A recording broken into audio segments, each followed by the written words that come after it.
زه به تر فرمان کسکر یو څو پیښې وکړم. نو چې په کټ کې ناست وم نو زه اوس څه وکړم؟ کټ چې په زړه کېدو شو نو زه اوس څه وکړم؟ ستا چې راته یاد شو نو زه اوس څه وکړم؟ ستا یاد دومره زورور و چې زه اوس څه وکړم؟ زړه مې سوری شو نو زه اوس څه وکړم؟ مور مې راله په منډه په قارېدو شو نو زه اوس څه وکړم؟ زه یې د کټ نه پر کړم، زه اوس څه وکړم؟ او بار په یخنۍ ته ناست یم، ستا درګۍ مې نشته نو زه اوس څه وکړم؟ او د یخنۍ د لاسه پر پیدو شم، سم راټول شم نو زه اوس څه وکړم؟ د یخنۍ نه سم رپېدم، زه وکړم؟ باران زیات ورېدو نو زه اوس څه وکړم؟ باران ډېره یخني راله جوړه کړه نو زه اوس څه وکړم؟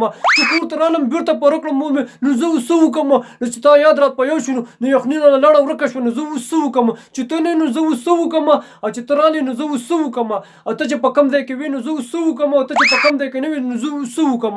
او دا زړه مې د یخنۍ نه سم رپېدو شو نو زه اوس څه وکړم؟ او د یخنۍ نه مې دا زړه سم دا د فرمان کسخر شعرونه تاسو واورېدله. زما دا میسج فرمان کسخر ته شیر کړئ چې داسې شعرونه خو زه هم ویلی شم دا ته چې کوم ویې مړه